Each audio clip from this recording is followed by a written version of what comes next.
Hello everyone, I hope कि आप सभी अच्छे होंगे। इस वीडियो में हम बात करेंगे ऐसे राइटिंग को लेकर। तो कल मैंने एक टॉपिक दिया था, जैसा बोओगे वैसा काटोगे। ये टॉपिक मैंने ऐसे लिखने के लिए दिया था। कई सारे लोगों ने, आप लोगों में से भी लिखा भी, और मुझे ये देखने को मिला कि कोई भी जो ऐसे लिख रहा है वो 2-3 पेज या 2 पेज से मैक्सिमम वो नहीं आगे जा पा रहे हैं। इसके अलावा ये भी कमी है कि किसी एक डायमेंशन को लेकर ही आप 3 पेज लिखते रहें। तो किस तरह से ऐसे में सुधार किया जा सकता है, किस टॉपिक को कैसे लिखना है, इसके बारे में हम डिस्कस करेंगे। काफ़ी सारे लोगों की ये भी प्रॉब्लम है कि स्टार्ट कैसे किया जाए। मतलब सोच हम बहुत कुछ लेते हैं कि ये लिखेंगे, ऐसे लिखना है, सुन लेते हैं हर जगह से, लेकिन जब लिखने की बारी आती है तो फिर हम ये नहीं सोच पाते कि हमें स्टार्ट कहाँ से करना है। तो हम इस वीडियो में इसी पे बात करेंगे। ये एक टॉपिक जो मैंने कल दिया था, इस टॉपिक को हम किस प्रकार से लिख सकते हैं, इस टॉपिक में क्या क्या चीज़ें ऐड की जा सकती हैं, इससे रिलेटेड इस वीडियो में हम दिखाएंगे आपको। साथ में इंट्रो कैसे लिखा जाना चाहिए, इंट्रो में कौन कौन सी चीज़ें, किस तरह से हमारा ऐसे शुरुआत किया जा सकता है, कई सारे तरीके हैं।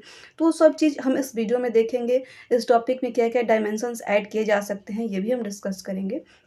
तो ये है कि ये बेस्ट नहीं हो सकता है जो मैं बताऊँ, लेकिन ये है कि जो स्टार्टिंग में है, जिनका लिखना चाहते हैं जो, लेकिन स्टार्ट नहीं कर पा रहे हैं, तो किस तरीके से वो स्टार्ट करें, एटलीस्ट लिखना स्टार्ट करें, किस तरह से इंट्रो दें, कैसे बॉडी पार्ट में कौन-कौन से डायमेंशंस दें। तो ये सब चीज़ें हम इस वीडियो में सीखेंगे। तो चलिए स्विच ओवर करते हैं पीडीएफ मोड में, जो कि मैंने ये कॉपी पे जो सारे डायमेंशंस हैं इस ऐसे को लेकर मैंने बना कर रखा है। और ऐसा है कि अगर मैं पूरा ही मॉडल ऐसे लिख दूँ, अगर हिंदी में मैं लिख दूँ इसे, तो जिनका इंग्लिश मीडियम है वो कहेंगे कि मुझे इंग्लिश में चाहिए।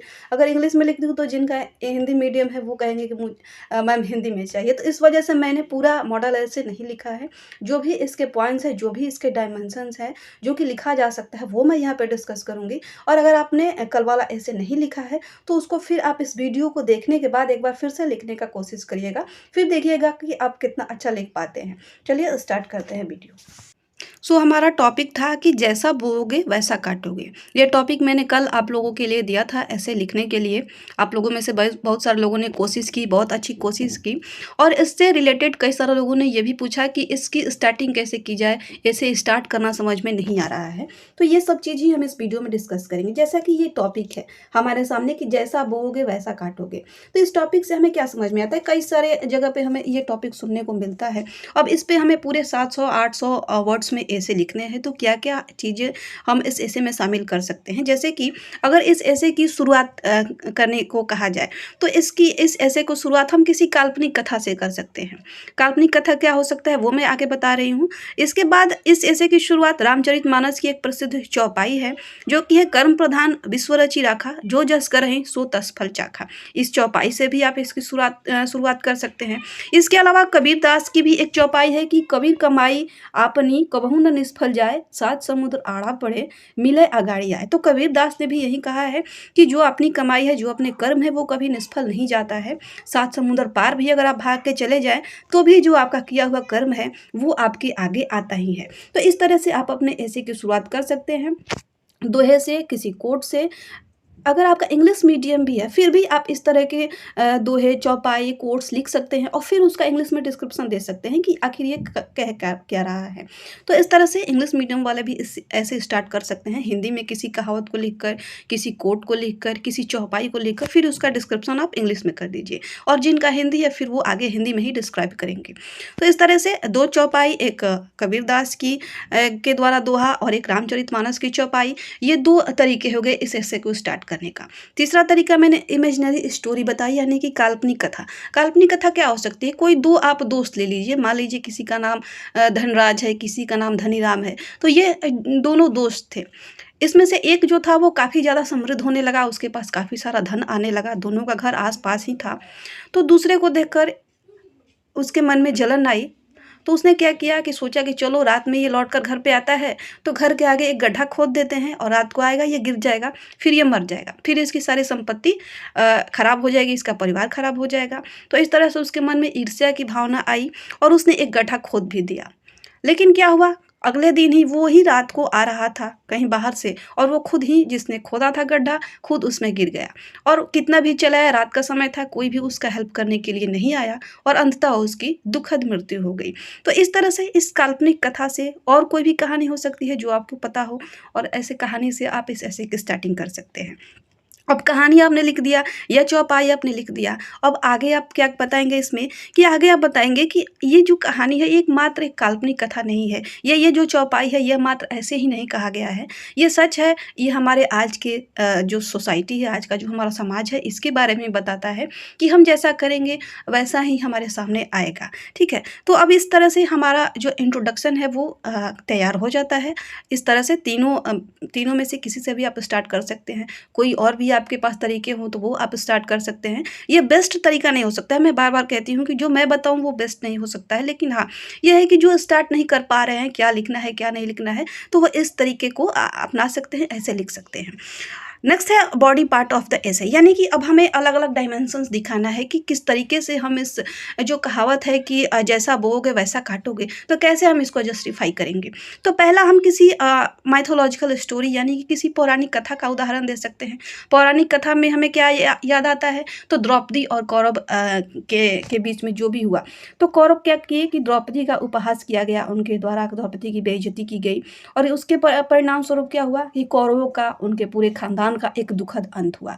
तो उनका जो कर्म थे, उनका फल उसको मिला। तो इस तरह से हम एक पौराणिक कथा में भी हमें ये उदाहरण मिलता है, और भी कई सारे पौराणिक कथाएँ हैं जिसको कि आप इस ऐसे से लिंक कर सकते हैं। मैंने यहाँ पे एक एग्ज़ाम्पल दिया है। दूसरा है हिस्टोरिकल एग्जाम्पल, यानी कि ये हमारा एक डायमेंशन हो गया कि हमने किसी पौराणिक कथा से इस कहावत को लिंक कर दिया। पहले हमने इंट्रोडक्शन लिखा, फिर हमने इस पौराणिक कथा से इस टॉपिक को जस्टिफाई किया। अब हम ऐतिहासिक उदाहरण लेते हैं हमारे हिस्ट्री से। तो हिस्ट्री में क्या है, बेस्ट एग्जाम्पल मिलता है हमारा हर्यंक डायनेस्टी के महाजनपद काल में अजातशत्रु का।